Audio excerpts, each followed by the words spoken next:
All right, so we're doing a question and answer with Matthew Cooney, Coach Matthew Cooney, right? Strength and conditioning coach. That's right. Yes. Awesome. So you're the director and athlete, I guess. Yes, but I'm exactly. So director for Natural Strongman USA. You just recently went to OSG recently, right? I did. Yes. Awesome. So tons of competition experience. Sorry for talking over you there. Did you want to talk a little bit about that, or? I'm breaking up on. Yeah, breaking up a little bit. No, yeah. I did OSG for, what was that, a few weeks back, 3-4 weeks back. Cool experience. Yeah, I'm going to try and keep it more on natural strongman and keep it on the athletes that are competing and that type of stuff. So we can get into that if it comes up later, but I don't need to really go off on a tangent on that. Okay, cool. Awesome. So about Natural Strongman USA, a lot of people ask, okay, why is it an open sign up? We obviously talked about this off camera. What's your answer for that? Oh, so again, I can't speak too much for Natural Strongman. I'm just their promoter, so they asked me to do this, and I'm agreed to do it. I think the main reason is just it's a newer federation for here in the States. I think there's a higher likelihood of getting more participation, and I think the whole idea is that if you make the competition heavy enough, it's going to weed a lot of people out. So last year there were 4 regional qualifiers throughout the States to qualify for Natural Worlds, and participation was probably around like 30 to 60 athletes, depending on the show. And if you just do the simple math of how many people qualify, how many people would then qualify from those shows to nationals, it would be a relatively smaller amount of people. And then if they travel to go to nationals, it's an even smaller amount. So I think this just brings in the best caliber of athletes at this stage. And I think they're going to progress over time to make it a little bit more challenging to qualify for nationals as the organization continues to grow here in the States. Awesome. So leading into that, did you expect that many high-level athletes to sign up? I mean, you got Arnold, who also went to Natural Worlds. You have Anthony Eckerson, who's competed America's Strongest Man, the Arnold. I think he's even gone to OSG. He's a pro strongman in 80 kilos, moving up to 90s. Pretty sure you have a lot of OSG regional competitors doing this show as well. Were there any athletes that stood out to you particularly for signups, or was that kind of what you expected? Honestly, it was kind of what I expected. I went over to Ireland in 2024 and competed myself, and I was really impressed with the caliber of athletes. But I mean, for that show, I think Mason Cup went over from the United States and he won, and he just won OSG. I think Chloe Brennan from the UK, who's I think podiumed at OSG, was competing over there this past year. Angelica Jardine, who's I think won the Arnold, came over and won Natural Worlds. So there's some really high caliber drug-free athletes that have competed in other high-level shows that have also interest in competing in Natural Strongman. So I'm not shocked at all. I'm happy with a lot of the caliber of athletes that have signed up. And again, I think over time, it's just going to continue to grow and higher level athletes are continue to see the value in it. But no, I'm really happy with the people that signed up, and I'm really excited to see some of the performances in a few weeks. Awesome. So leading into that, obviously you asked us a lot of questions about our athlete bios, how far we competed, titles we're proud of, state records, national records, the whole 9 yards in that sense. So it seems like the live stream is going to be very involved. There's not going to be a lot of quiet time in that sense, which is really good to hear about. What are some other innovations you plan to bring in as a promoter? Sure. So, I mean, for this competition specifically, we're actually getting some of the owners from Natural Strongman to come over and help out, run the drug testing, and assist with some of the production of the event and help me. We have actually Iron Podium is going to be coming over, and they're going to be running our scoring and doing just live scoring, and they're integrating with Strong Pass, who's doing the live stream. So they're kind of working together. And so you'll have like up to the minute as soon as athletes perform, they'll get the scores. They'll be uploaded to the live stream as well as right on Iron Podium. And so it'll be pretty efficient, pretty fast. The whole objective of the competition is pretty much just to run a heavy competition and find the best strength athlete, find the strongest strongman and get the best athletes qualified for Worlds and do it in a fast, time efficient manner so that everybody has a good experience. And that's pretty much the idea. Awesome. So kind of tying into all that, when you were picking events, did you get a lot of freedom doing that, or was there a little bit more of like Natural Strongman's influence on that? So usually they say I'm it's like allowed up to to ask. me to pick it, but then I submit it. They want to review it and make sure like the weights are okay, and they pretty much gave me like 2 thumbs up. I was like, I guess spot on with the weight selection and the events, and they just requested I added another event. Eventually, originally it was going to be a 5 event show. They wanted 6 because it'd be, I think, a more thorough assessment of who's the strongest. I think last year at Worlds they did 7 events. The year that I went, they did 8 events, which is absolutely brutal.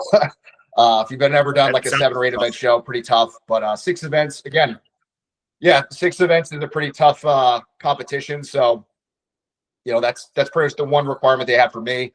But as far I can go through like kind of how I came up with these events.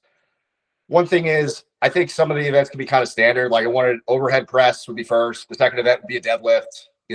A heavy moving event. We went with a yoke instead of maybe like a frame or farmers. I did max distance carry. Did sandbag to shoulder. Ideally do like a loading event, but I think just like the practicality and being pragmatic, running like stones or something like that, maybe not realistic depending on the size of the show and the equipment and all that stuff. So you just went sandbag to shoulder and farmer's hold. What else? Am I forgetting something else? I think that's everything, right? No, that's all 6. Yeah. Yeah. And then I try to be creative. So like the press medley, we have a trump bar. So on the lighter end, we don't alienate athletes that maybe aren't the strongest overhead pressers. And at the same time, we have a heavier bar so that, really high level athletes that are doing other international level shows can say like, hey, look, I can hit 4, 5, 6 reps on that. They're not looking at the weight and saying, oh my God, this is a joke, but it's light enough with a lighter bar so that we can get better participation. So you get 8, 10, 12 people in a weight class instead of like a smaller turnout, which sometimes you see at regional shows above like a local level show or stuff like that. Same thing with the deadlift ladder. It's a deadlift ladder / medley. It's 1 bar, 2 bar. On the 3rd bar, you rep it out. For like the 105 men, the first bar is a 550 axle. The last bar is 635 deadlift bar for reps. I think you're kind of looking at anybody that can pull between like 550 and 735.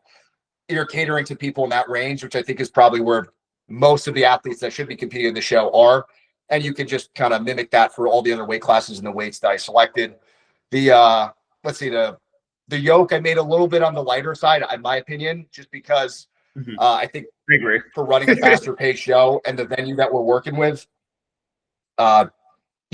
straight away so that it's not like endless drops and resets and all that stuff. You kind of want most people to finish, but it should be challenging because it's a 75-foot course. It's a little bit longer than 50. I'm not a big fan of doing like a 50-foot straightaway because I think like human error with like a couple tenths of a second can really kind of screw people over. So by having a little more separation is a more accurate assessment of that event. Same thing with the sandbag to shoulder. It's a ladder. It's 1, 2, and on the 3rd bag, you rep it out. I don't want to alienate any other weight classes. I'm just going to use the 105s as an example. So again, it's like a 250 bag, 275 bag, 300 bag. I think a 250 sandbag to shoulder is reasonable that you should be at least be able to get 1 or 2 reps on for even like a local amateur competitor. So we can kind of fill out this show. On the flip side, being able to do 300 for reps, like you're pretty darn strong. So that's kind of how I came up with that event and the weight selection for that.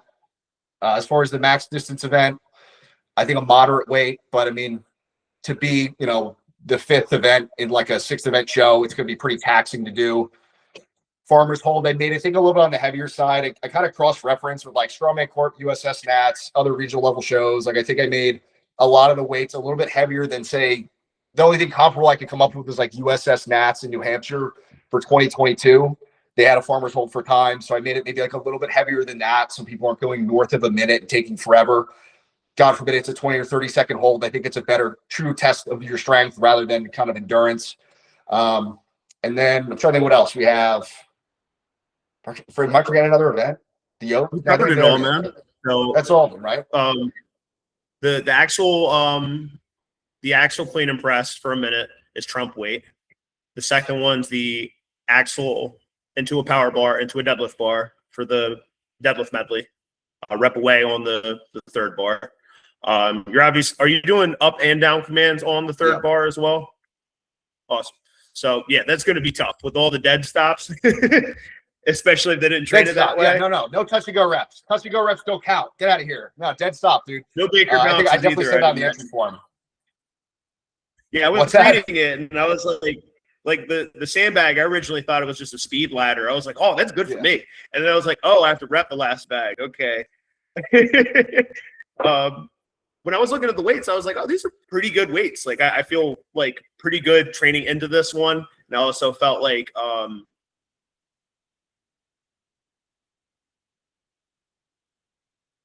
it is nice as a promoter for you to offer, you know, a little bit more variety, kind of separate skill levels as needed. So like you still give people that right participation, you still give them the option of being like, okay, I still PR'd into the show. I'm not just outright zeroing like 3 events for the most part. Somebody might if they signed up recklessly, but I think a lot of people aren't going to sign like this.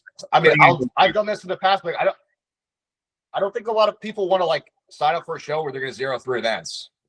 You know what I mean? And then like you just alienate those people, and then you run. You'll see this in like really higher level like regional shows. Like I did like a Strongman Court Pro-Am, which was like awesome.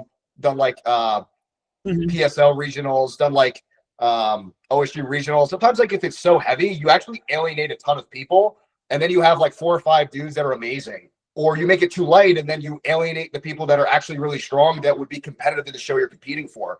I think trying to find that range where you're getting enough people to do like I think it's just more fun in general and a better assessment as well of people's strengths. I didn't mean to cut you off. There's a little bit of like a time delay. Sorry. Oh, you're all good. I didn't feel like you cut me off. I was pretty much done talking by then. All right, cool. So kind of leading further into that, which event do you feel like the most proud of setup wise as a promoter? Because I know that's something that I definitely think about sometimes. I'm like, oh, this one's going to look really cool, especially with like the live stream or something like that. That's a good question. I think probably the last event's going to be, I put in like Farmer's Hole for times to be the last event. I think I'm just going to reorder that right now where I'll put it like after the deadlift, just so we have better transition for the athletes and everything's just more time efficient and it's not chaos.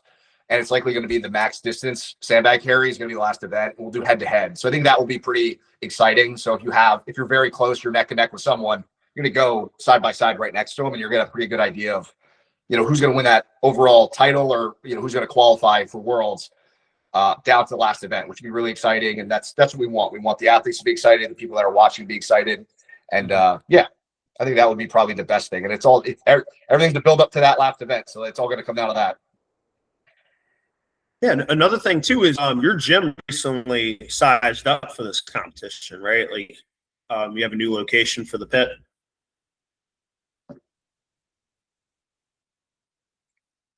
Did you hear what I said? I'm sorry. Bro, I'm sorry. There's a little bit of time delay.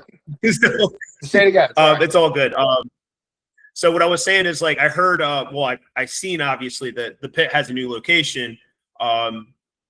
Did you pretty much plan around that new location drop for like the new layout you're gonna have for this competition? Yeah, pretty much. So anybody was at the new pit, it was a really awesome location. I don't own the pit. I just coach out of there. I'm independently contracted there. But the owner, Gina, she does a great job. She's promoted for like USS Strongman Corp.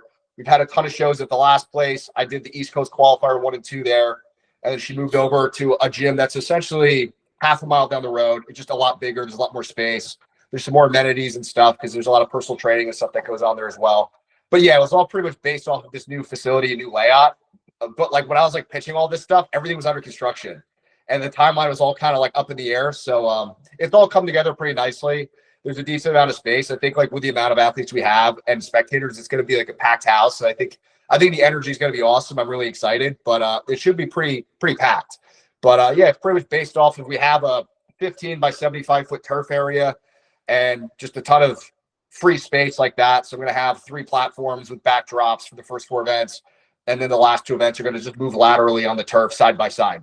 And ideally they're going to be head to head, whether that's the yoke and the sandbag carry for distance. So yeah, everything was pretty based off of the facility that I was working with. And again, this is year 1. So you know, hopefully as the organization continues to grow and as the federation continues to improve, they can go to like bigger venues, just like every other organization. You know, everyone has to start somewhere. But I think for year 1, this was the most pragmatic and practical for where we're at right now.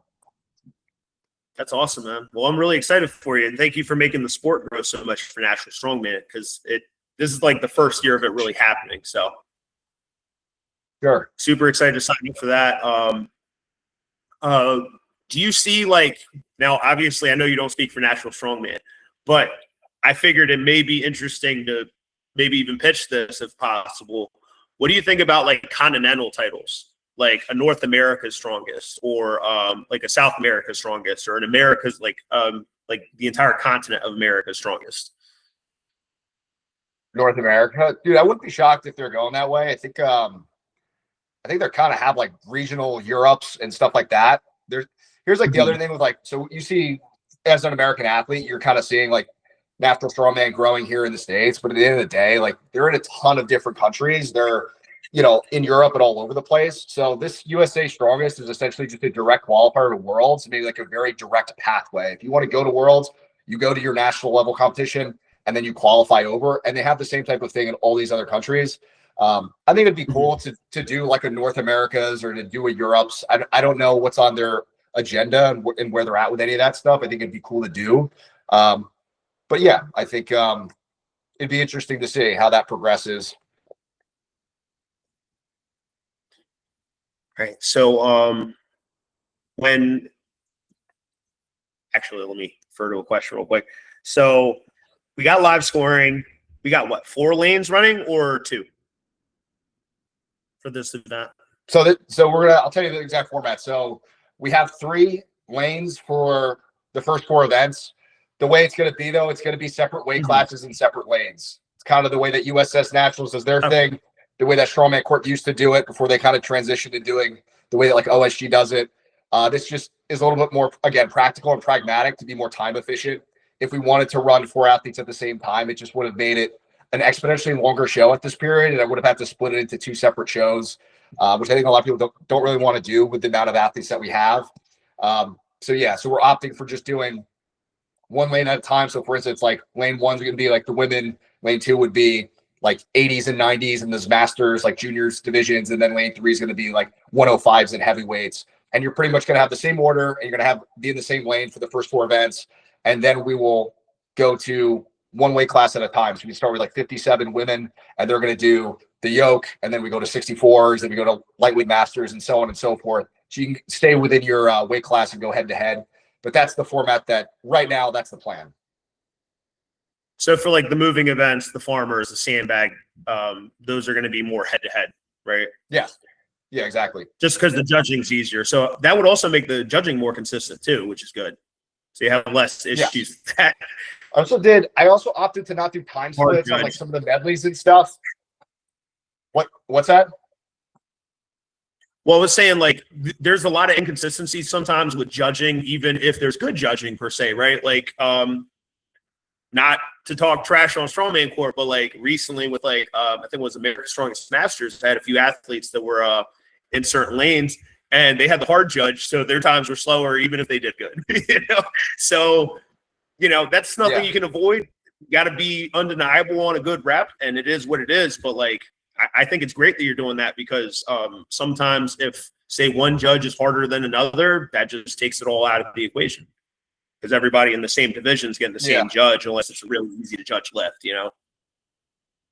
Definitely. Yeah. That's unfortunate when that happens, but unfortunately it's part of the sport. I was going to say, I'm not doing time splits on like the sandbag to shoulder and the deadlift. I'm just doing like total reps. I think for that reason as well, I think, human error is like only so accurate with a stopwatch. A lot of times like these time splits are like somewhat not exactly accurate. And I think to like you and me go head to head and we get the same amount of bags and you did it by like 0.1 or 0.2 tenths of a second. I don't really know if that's like the best way to decide if you're actually stronger than me or not. And it just complicates the judging and like the recording and everything, where there's a much higher likelihood of there being scoring errors when you have so much more data to enter, where there's like 3 bags or 4 bags plus reps plus time splits. And it just ends up a higher likelihood of there being scoring errors, which is like what nobody really wants to do. You just want to be like very simple, very straightforward, and like the strongest person wins the event. Fair. Awesome. So what made you want to start promoting for Natural USA? Dude, interesting question for sure. I guess I'll give you like my whole background real quick. So I started strongman when I was in college. I'm 33 right now. So I started when I was 2021, and back then it was just NAS. So it was North American Strongman, and I did their nationals when I was like right out of college, and then obviously they formed the Strongman Corp. I did Strongman Corp NAS the next year.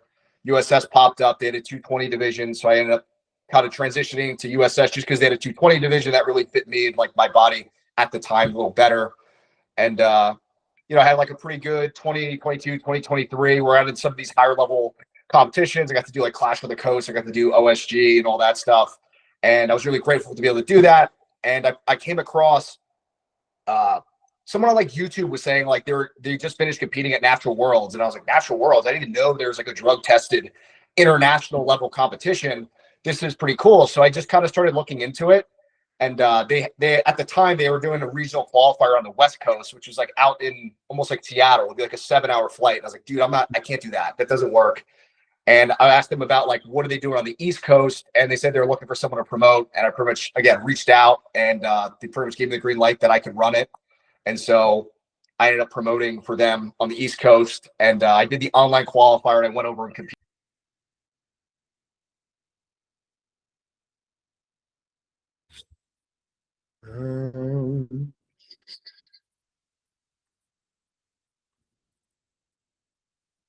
What happened? Let's see. Just bring them back. You got me? I think you dropped for a second. So you're telling me about no, it's okay. Yeah, so, sometimes my internet's not in here. So you're talking about coming back from the regionals or qualifying for your online qualifier. That's what happened for Worlds. Yes, I qualified, went over, and I hosted the East Coast qualifier. And one of the main reasons I want to do it, one is I think having a platform for drug-free athletes, for whatever your motivations are to compete as a natural athlete, I think is a really cool thing. And when I got started, the reason like I started getting to strongman because I was pursuing a career in strength and conditioning. So just from a professional level, like going down the enhanced route wouldn't have been a good professional move for me, which is why I stayed as a drug-free athlete as long as I did. And that was pretty much it. And so I think like one, I just felt that was like a really cool opportunity. I think the higher level you get up to, there is more like use of performance enhancing drugs. And there's nothing wrong with that. I mean, as long as you do it responsibly and, no judgment to anybody. The last thing I ever want to create is like an us versus them. I think the best thing about strongman is the sense of community and camaraderie. But I think having like a pathway to compete against the other best drug-free athletes in the world is a really cool opportunity. And, I definitely like in my early 20s could have went down the enhanced route. Guys I would train with and like friends that, went down that route. I opted not to. So I think to create a platform or to assist with a platform where, if you want to stay drug-free, at least at that point in your life, or whatever your motivations are, for whatever reason, there is like a pathway to compete at a very high level competition and do that. So I love what they're all about. I think it's really great. Like I said, I went over and competed, was blown away by the caliber of athletes, how well the show was run. And then every year it just seems to continue to improve. So I'm really optimistic about it. And that's how I got involved. That's how I got pulled into it. I like all the other federations as well. I've competed in all the other federations. I have clients I coach at the other federations. But I'm really optimistic about National Strongman. It seems like they're doing a really great job and just creating more opportunities for athletes to compete at the highest level that want to live a drug-free lifestyle and have that as an alternative if they want to do the other high-level shows as well. Yeah, I completely agree with that standpoint in life. That's awesome that you're doing that for our community, and I really appreciate you for running the show in that sense. With some of the weight class options, I also noticed that most other feds, I think USS is the only other one that offers like a male 57 kilo class or something like that, right? Or like it might be 60 actually, like 67 or something like that, right? Where they weigh like 160-ish.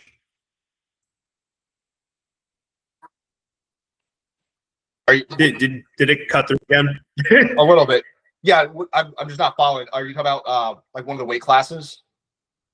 Yeah, so in the men's classes, usually there's the 80 kilo, 90 kilo, 105s, and super heavyweights, right? So I think it's cool that you guys offered a class below that, because we have a guy in our gym who's like probably arguably one of the best guys in that class. Not to say he's outright winning it, but it's pretty cool that you get to go against the 72 kilo class. Yeah. Yeah, I think it's a 72 kilo class. Yeah. USS has, I think, whatever it is, like a 165, whatever that translates into kilos. Yeah, it's great, right? Like there's certain athletes, and especially with weight cuts, a lot of them, they walk around at like 170, 75 pounds, and you make weight down at that weight class. I think there's a demand for it. The other thing is there's a 57 kilo weight class for the women, which I think OSG doesn't have that. They have a 64. So there's a ton of really talented 57 kilo girls that I think have gravitated towards the natural strongman route just because they offer that weight class as well. And again, I think what does that translate to? Like 125 pounds. So the next weight class up is 64 kilos, which is what, like 140 or something like that. And then, the best athletes are usually doing a weight cut. So they may be walking around at 145 to 150. So to not have anything below that. And the same thing. So you go to the men's side, like this is not to go off on a tangent, but like I said, I competed at USS as like a 220 for a while because the jump from 90 to 105 is like a 33 pound jump. And then the 105s, the best guys are coming down from like 240 plus. So you're kind of like, what do I do for those like year or two in between before I can make that jump? So I think it's great that Natural Strongman has offered more weight classes. I think it's caters more towards the athlete for having that opportunity. Yeah, I think that's pretty awesome that you guys offer that because there's times where it definitely makes it a bit of a challenge to say go up a weight class, especially if you're like height wise in between those weight classes per se. So in terms of growth, how much has from your Northeast qualifier to Natural USA's logistically, like how much growth did you see in certain weight classes? Which one surprised you the most? You kind of cut out a little bit. You say how much growth in the weight classes for this show specifically? Well, particularly, I guess I'll ask it as a two-piece question. So question one would be, which weight classes surprised you the most on signups? Like which ones grew the most? And then the second part would be like overall, how much growth did you get from Northeast to Natural USA in terms of your shows? Oh, sure. So I think the signups were pretty much spot on, to be honest with you. Yeah, I've always competed as a middleweight. It always just seems like that's the biggest weight class, like whether you're 90 or 105. I think just like you just do the math, it's anybody from like 185 to like 250 is probably competing in a middleweight. I think, as far as like just general population, like that's where a lot of them fit into. So you look at like Natural USA's, like the 105 is like 15, the 90s has like 12. And then heavyweight has a pretty good amount. And that's usually like what you see for, I think, most competitions. I was happy to see like there's a decent size women's open division. I think there's like 6 athletes. I think the Masters, one of the Masters women's division has about 5. They're all like very, very quality athletes as well. So I was pretty happy with that. And then from the comp that I did, I think I had about like 33 and 34 on the 2 that I did. I didn't have a novice division or anything like that for the regionals. I think some of the other regionals included novice. I think novice is great, but I just like didn't want to have novice at that show. I wanted participation to be a little bit higher, but again, sometimes it's tough as far as picking the appropriate weight selections. Whereas like year one, I was like, I don't really know what the appropriate weight selection should be for like a drug tested regional show for this competition. And, going over now, like seeing kind of like where the standard is, it's easier to kind of predict of what those weights should be. And I think that somewhat plays into it. And then I think as the organization grows and as more people do it, higher caliber athletes continue to do it, they get expanded to other countries. I think it's building more credibility. I think there's more interest in people wanting to do it. That's a great answer. So it seems like growth is like pretty much where you expected it to be. Obviously with the men, middleweight men are like obviously a large majority of natural men. So, because you got guys that are anywhere from 5'8" to 6'1" usually in those weight classes, and then anyone above those heights are usually super heavyweights, obviously. And then the guys who are shorter, they have options too. It seems like you had a decent amount of 80 kilos, but nothing too crazy in terms of signups.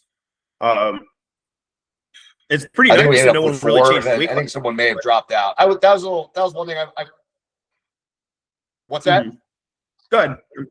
I was saying, no, you can keep going. That's the weight class. I wish we could have gotten more guys to sign up for. But whatever. That's on me on the promoter for not doing a better job promoting it. But yeah, it would have been nice to get more 80 kilo guys. But we'll see. We'll see what happens in the future.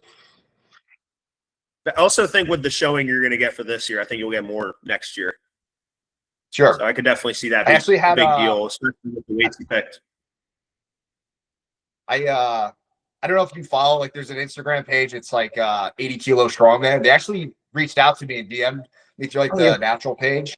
And they were like, hey, like this is awesome because 2 years ago, Mason Cup went over and he won. And then last year, Quinn Ramoska went over and he won and they like dominated. And they're both really good 80-kilo American athletes. So I think they were really interested to like tag us, whatever, we'll repost whatever. I did that a few times. So they were really helpful. But unfortunately, we still only got like 3 or 4 guys. So we'll see how it grows in the future. But I think Eckerson originally signed up as an 80 and then he moved up to 90. So that too, I don't know. Yeah, he told me he didn't feel like cutting. He was like, I kind of want to do the Arnold, so I don't want to like cut weight now and then have to cut weight again. So I was like, you know what, that makes sense. Sure, he's strong enough, anyways. I'm learning that the more I'm around the sport with like a lot of the better athletes, you just pretty much grow out of your weight class and have to do bigger and bigger weight cuts, and then they just like dread it more and more and more, and they're like, I only want to do that a couple times a year because like it psychologically is very taxing, and there's a lot that goes into that. So I totally get that, especially if he's doing the Arnold, and that's like 7 weeks later. Yeah, especially when like he can use that as a good. I hate saying using it as a warm up show for the Arnold, but that's probably what he might do it for. No, I think it's fair. So I feel the same way as you. I was going to say, like, I really like that strategy as well. I think sometimes if you go a really long period without competing and you go into a really heavy show, I think you sometimes go in a little bit rusty. So I think doing a competition, I'd say 7 weeks, maybe like a little bit close. But again, like, the whole system is kind of not built where you can just plan everything perfectly. I like to put together more of a long-term planning strategy. But I think doing a competition to kind of get some of the nerves out and just like get some of the rust off is good. And yeah, I think this is a pretty legit competition, but a great experience for him to kind of be able to mix it up with the 90s and then go do that 7 weeks later. So, yeah, I get that.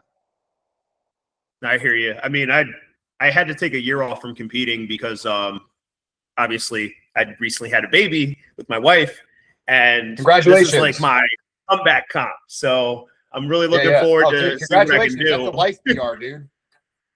Oh yeah, definitely, man. It's a good time. So my goal is literally just to impress my child, who doesn't understand the sport at all at 1 year old, but it is what it is. Yeah, for sure, dude. I've seen some of your tagging the natural pace. Seems like your training's going pretty well. How do you feel about the competition? I feel pretty good. I think I mean, obviously I have no idea how good everyone else is. I probably did more metagaming than I should have. So I was like, okay, I should do okay on the press. Deadlift needs a little bit of work. Sandbag to shoulder should be good. And max distance carry, like I can go the full minute running it. So it shouldn't be too bad.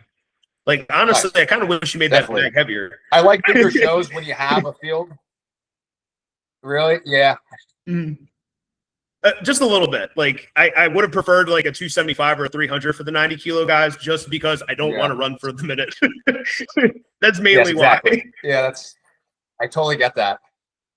But dude, I'm sure you'll be very competitive, man. I like when you have like 12 guys in a weight class. It's great. Like even if you're in the top 20% in like every event, you rack up a ton of points and you could totally end up on the podium or even sneak in and win. You know what I mean? As long as you're just really well rounded. And again, I think competitions are funner when you have double-digit athletes in your weight class rather than like 3, 4, 5 people. Sometimes it's kind of anticlimactic when it's just like, like this guy's great at that event and he's great at that event. When there's such a big field, it's a lot more fun, and there's a little bit of room for maybe you have one somewhat not so great event and you have 5 events you can make up for that 1 weaker event too. But I've always liked competing like on nationals, whether that's like strongman, corporate, USS, because it's such a big field. I think it makes it a lot more fun, to be honest with you. I agree. Having a bigger group definitely makes it a lot more fun to compete. And honestly, it just keeps you on your toes more. Because if you say you have 3 guys competing and you already smoked them on 4 events, you can kind of just take a back seat. This structure definitely makes people have to work a majority of the comp. Like no one's really taking a back seat at all, at least with the lineup that we got going on here. Like, it's pretty solid. No events off, which is what we want, right? Exactly. Like I definitely want to keep working as hard as I can throughout the entire comp. And obviously I'm going to have to strategize, but like, I like that you offer strategy with the way you structure the events. When you were picking events, did you intentionally pick stuff that's like easier to find equipment wise? Ooh, great question, dude. Yeah, a couple of things. I think one thing is if you pick somewhat more standard events, stuff that you see quite frequently, Mhm. I think if people are doing other high level competitions, like you're going to see these events again. So like me personally, like I want to do competitions for the press where there's like a log, an axle, or dumbbell. You're like always going to see that. I can't just go on a Mhm. detour and train 12 weeks for some like obscure, weird, cool event that's really not going to improve my overhead very much. Like you see that at a local level, and I think that's really cool to include that stuff, to be creative. Mhm. But I like picking kind of more standard events. That's the one aspect. Two is, yes, like I want the athletes to have access to the equipment. Um, I have an abundance of resources at the gym that I train out of, but when I started, I trained training out of a garage, and it would definitely suck Mhm. going to compete at competitions where you're doing like a Conan's wheel or a Viking press, and it's like the guys that win those events are the people that have that to train with. So we just made it like really simple. So like all the equipment are really standard strongman events. Everybody has access to the equipment, so everybody should be equally prepared and have an equal ability to be, prepared to perform at your best for the show. That's pretty much it. That was my thought process.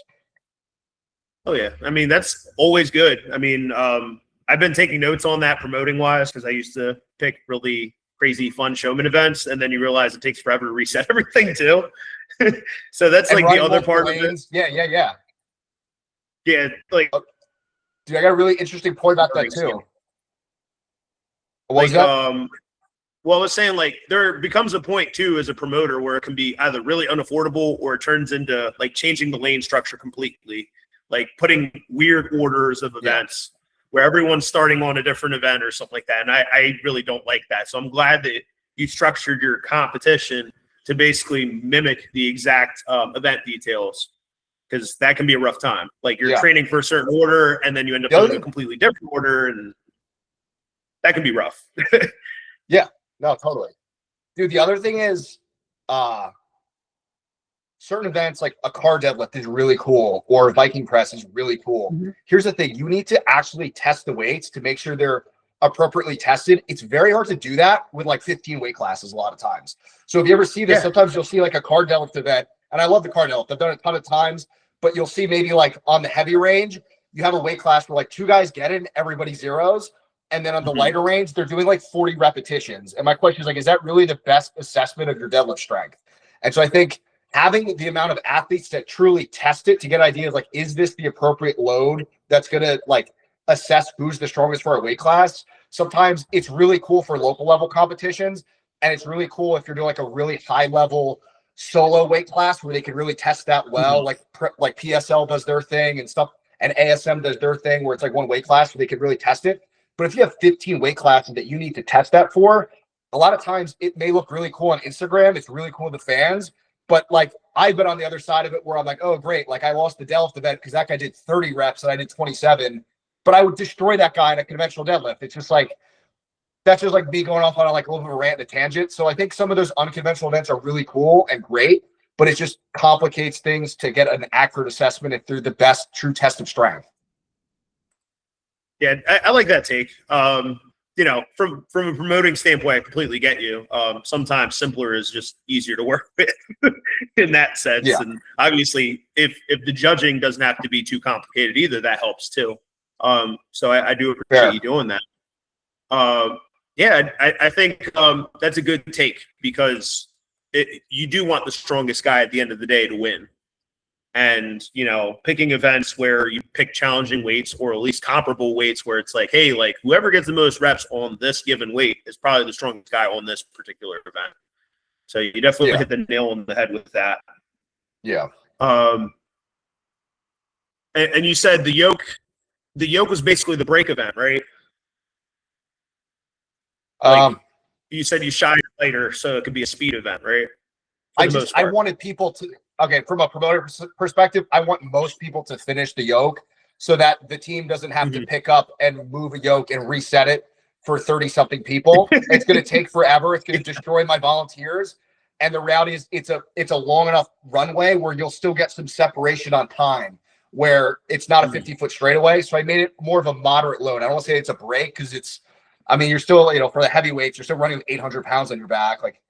But it's not like an outrageously heavy load for that specific reason. I just kind of figured a bigger picture of athlete experience in running the show. It's just don't want it to take forever. Don't want it to be tons and tons of drops and resets. and it should be like a little bit of a faster event, right? Everyone will probably finish in like under 20 seconds. Some people may take the full 60 seconds with some drops, but most people will probably finish. Yeah, I would say you might even have some pretty quick sub 30-second runs for sure with like the more competitive athletes, especially like the smaller, faster, even like some middleweights. They're gonna fly through it. So obviously you picked your events and everything. When it comes to where you see the sport kind of growing in terms of natural strongman, now I'm not saying the company goals. I'm just saying, what would you like to see out of like natural strongman in the USA?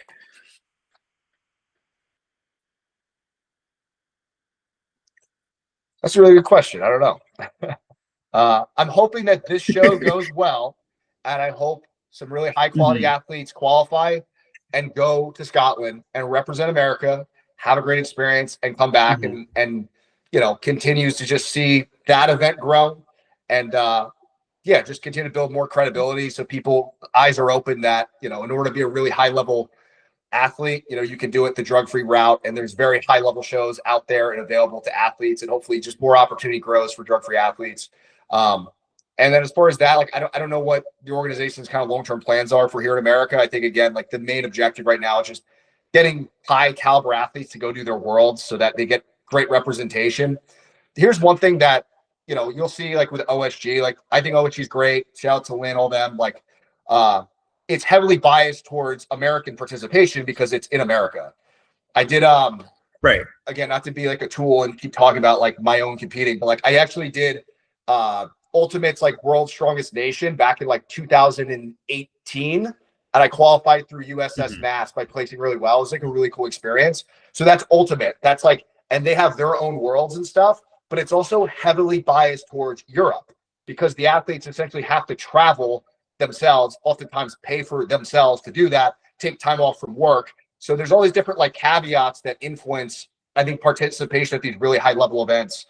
So it's another thing just to kind of keep in mind. I've seen that again at OSG and Ultimate. Now there's Natural Worlds. There's that caveat as well. People are always like talking about like paying the athletes and all that stuff, which is great. But yeah, like from my experience as an athlete, it's like you got to take time off from work, usually paying for travel, accommodations, all that stuff, and it's definitely a big ask. And hopefully the sport in general continues to grow. Like I think this is one thing I think Natural Strongman wants to do is just get more participation in the sport in general. Like the more drug-free strongman grows, that appeals to even more people, and the more the entire sport grows as a whole. It's like abundance. Like everything will be lifted.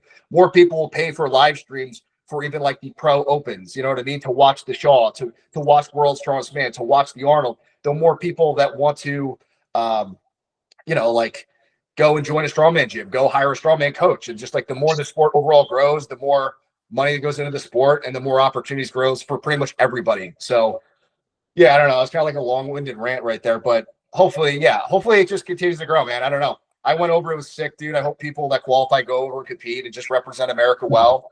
And hopefully we can do it again next year and just continues to improve.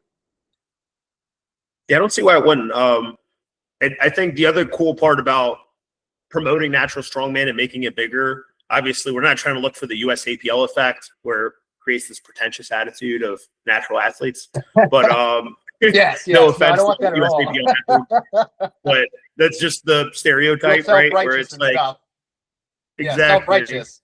Yeah, I don't want to be like that. Everyone's welcome, dude. But I think it's a cool idea because it shows what people are capable of, because everyone says, oh, you have to take gear to be really strong. And like you were talking about earlier with like Mason Cup, even Camilla Forganola, right? Like some of the best strength athletes are natural still, Yeah. So I think, I think especially on the women's side,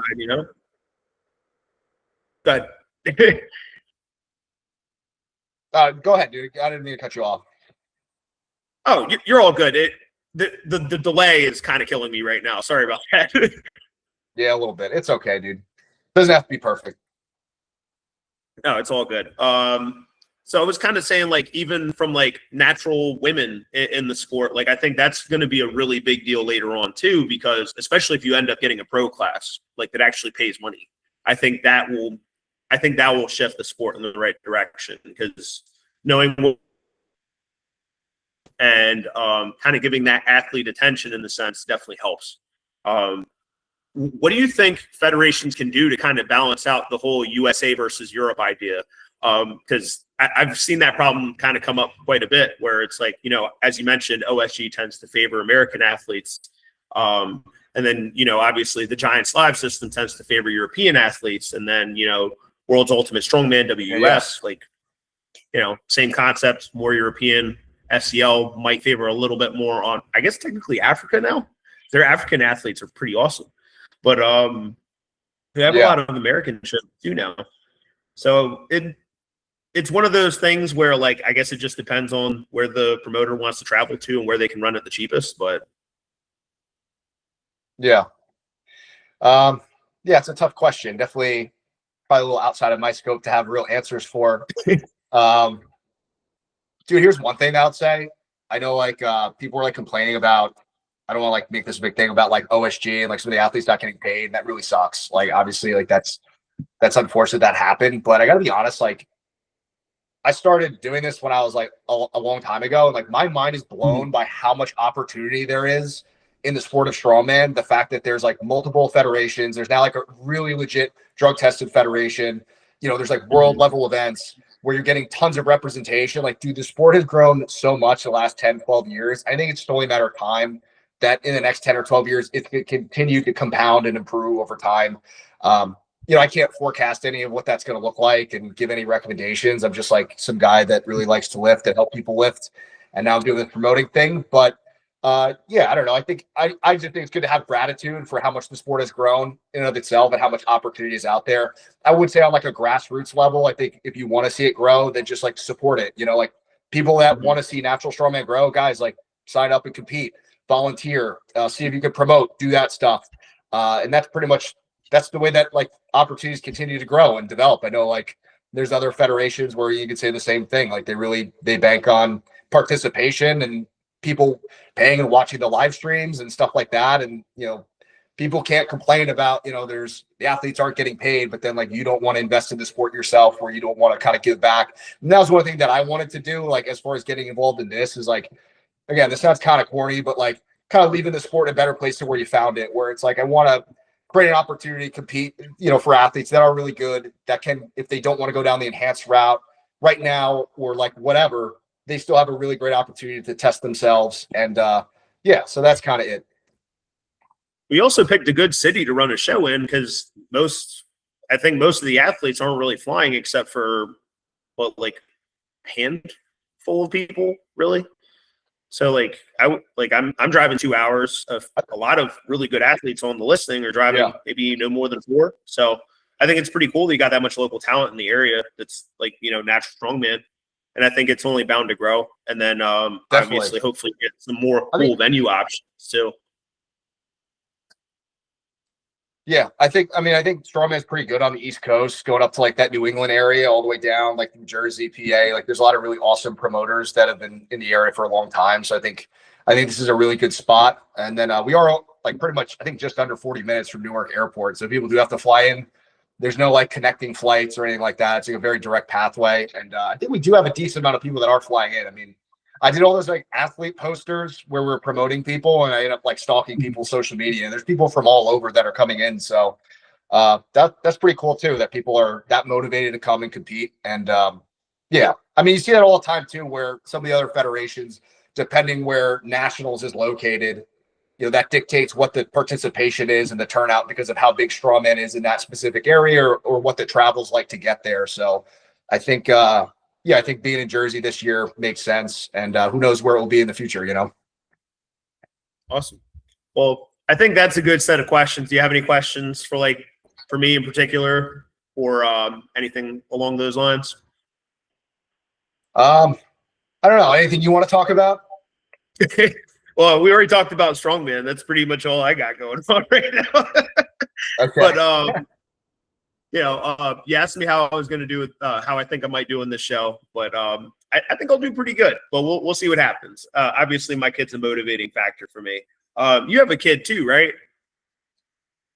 I don't have any kids. Where'd you get that from? Oh, you don't have any kid. Okay. I thought you had a picture with I like have no a kid or kids. something. Where'd you get that from, dude? Okay, never mind. Sorry about that. What's that? I was going to say, sorry, Matthew Maybe Cooney does social not media. have a child. People. I don't have any kids. Yeah. Okay, you struck me as a guy who would be a good dad or something. So Thanks, bro. Dude, I've had that in the past. I think it's from all the years of coaching people. yeah, all the babysitting It's all unintentionally. about like building relationships with people and like growth mindset and all that stuff. But yeah, thanks. I'll take that as a compliment. But no, I don't have any kids. That was intended. But yeah, I think that's a good place to hang it up. If you guys have any more questions, feel free to shoot them down on the comments. And that's it.